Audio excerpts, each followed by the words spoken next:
So today's warm-up is review.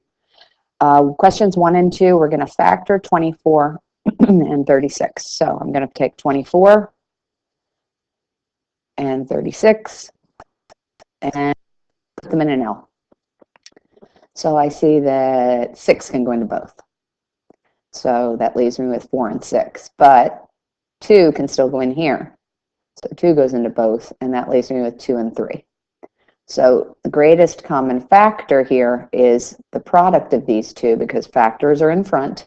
And so if I multiply 6 times 2, I get 12.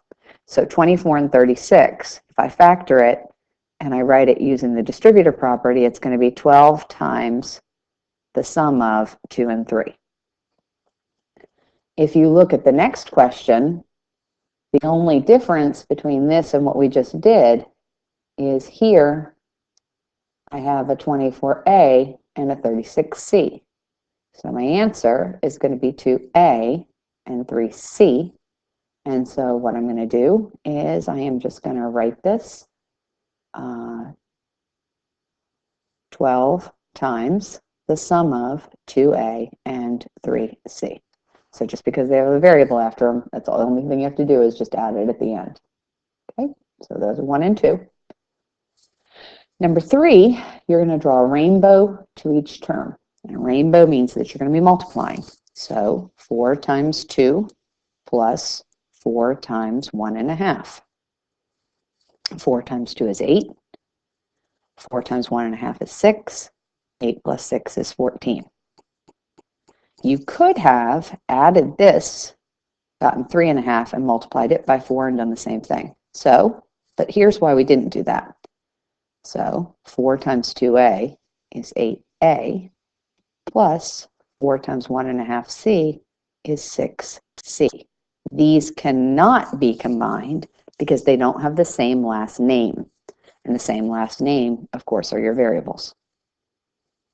Okay, the last two are ones that people had a problem with on the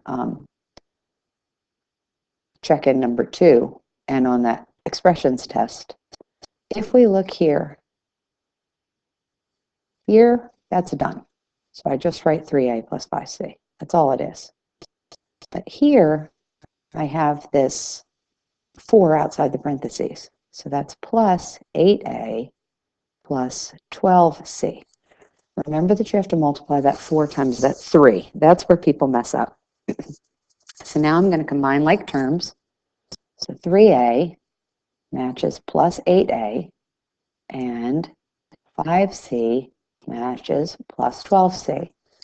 So 3A plus 8A plus 5C plus 12C.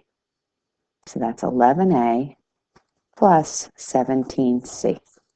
And that's as low as that can go. I can't go any lower than that because A's and C's don't have anything in common. Okay, and then the last one is this next one. And remember, whenever you multiply by a fourth, that's the same thing as dividing by 4. So a fourth of 8 is 1/4 times 8, or 8 divided by 4, which is 2A, plus 1/4 times 12C. Oops. So 12 divided by 4 is 3C. So the first set of parentheses is equal to 2A plus 3C. The second set of parentheses has a whole number factor out front, but same thing, 2 times 1/2 is 1. So I have 1A, and then 2 times 5/8 is 10/8, because remember we only multiply the numerators, and that is 10/8C, but that's an improper fraction, so I can change that to 1 2/8 C, which is equal to 1 1/4 C. So now I combine my like terms. So I have 1A plus 2A, which is 3A, plus 3C plus 1 1/4 C, which is 4 1/4 C. So that's your warm-up. Please make sure you've got all the corrections. Please make sure you've written it all down in your warm-up book. And make sure that you understand, or if you have any questions, ask me next time, because we're going to have a quiz on this on Friday. Thank you.